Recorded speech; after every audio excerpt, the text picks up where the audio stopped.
ನಮ್ಮೆಲ್ಲರಿಗೂ ಅತ್ಯಂತ ಹಿರಿಯರು, ಮಾಜಿ ಮುಖ್ಯಮಂತ್ರಿಗಳು, ಹಿಂದಿನ ವಿದೇಶಾಂಗ ಸಚಿವರು ಸನ್ಮಾನ್ಯ ಶ್ರೀ ಎಸ್.ಎಂ. ಕೃಷ್ಣ ಅವರ ನಿಧನದ ವಾರ್ತೆಯನ್ನು ಕೇಳಿ ನಮ್ಮೆಲ್ಲರಿಗೂ ಕೂಡ ಬಹಳ ಆಘಾತ ಆಗಿದೆ.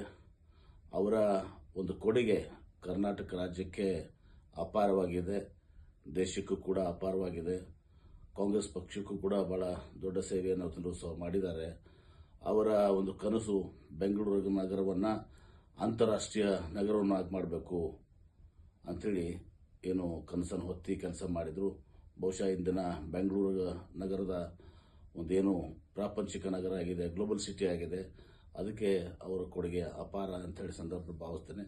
ನನಗೂ ಮತ್ತು ನನ್ನ ಕುಟುಂಬಕ್ಕೂ ಭಾಳ ಆತ್ಮೀಯರು. ಈ ಒಂದು ನಿಧನದಿಂದ ನನಗೂ ಕೂಡ ಒಂದು ತುಂಬಲಾರದ ಹಾನಿಯಾಗಿದೆ.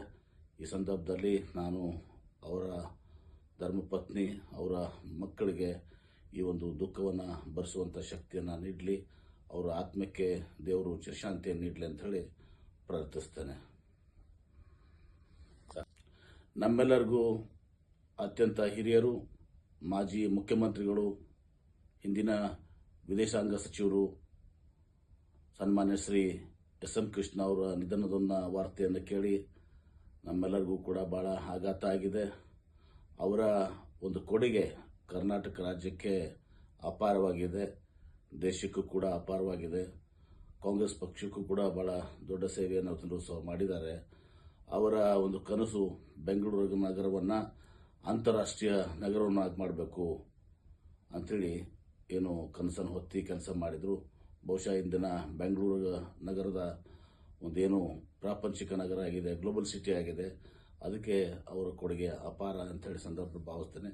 ನನಗೂ ಮತ್ತು ನನ್ನ ಕುಟುಂಬಕ್ಕೂ ಭಾಳ ಆತ್ಮೀಯರು.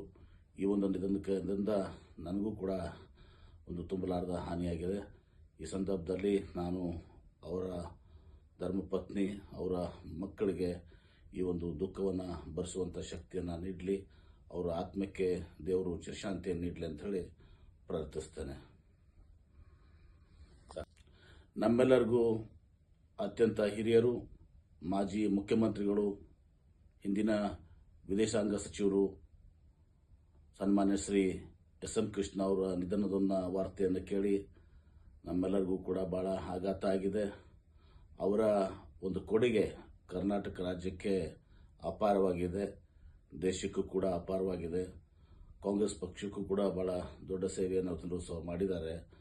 ಅವರ ಒಂದು ಕನಸು ಬೆಂಗಳೂರು ನಗರವನ್ನು ಅಂತಾರಾಷ್ಟ್ರೀಯ ನಗರವನ್ನಾಗಿ ಮಾಡಬೇಕು ಅಂಥೇಳಿ ಏನು ಕನಸನ್ನು ಹೊತ್ತಿ ಕೆಲಸ ಮಾಡಿದರು. ಬಹುಶಃ ಇಂದಿನ ಬೆಂಗಳೂರು ನಗರದ ಒಂದೇನು ಪ್ರಾಪಂಚಿಕ ನಗರ ಆಗಿದೆ, ಗ್ಲೋಬಲ್ ಸಿಟಿ ಆಗಿದೆ. ಅದಕ್ಕೆ ಅವರ ಕೊಡುಗೆ ಅಪಾರ ಅಂಥೇಳಿ ಸಂದರ್ಭ ಭಾವಿಸ್ತೇನೆ. ನನಗೂ ಮತ್ತು ನನ್ನ ಕುಟುಂಬಕ್ಕೂ ಭಾಳ ಆತ್ಮೀಯರು. ಈ ಒಂದು ನಿಧನದಿಂದ ನನಗೂ ಕೂಡ ಒಂದು ತುಂಬಲಾರದ ಹಾನಿಯಾಗಿದೆ. ಈ ಸಂದರ್ಭದಲ್ಲಿ ನಾನು ಅವರ ಧರ್ಮಪತ್ನಿ, ಅವರ ಮಕ್ಕಳಿಗೆ ಈ ಒಂದು ದುಃಖವನ್ನು ಭರಿಸುವಂಥ ಶಕ್ತಿಯನ್ನು ನೀಡಲಿ, ಅವರ ಆತ್ಮಕ್ಕೆ ದೇವರು ಚಿರಶಾಂತಿಯನ್ನು ನೀಡಲಿ ಅಂತ ಹೇಳಿ ಪ್ರಾರ್ಥಿಸ್ತೇನೆ. ಹೆಚ್ಚಿನ ವಿಡಿಯೋಗಳಿಗೆ ಪ್ರತಿಧ್ವನಿ ಯೂಟ್ಯೂಬ್ ಚಾನೆಲ್ ಸಬ್ಸ್ಕ್ರೈಬ್ ಮಾಡಿ, ಬೆಲ್ ಐಕಾನ್ ಕ್ಲಿಕ್ ಮಾಡಿ.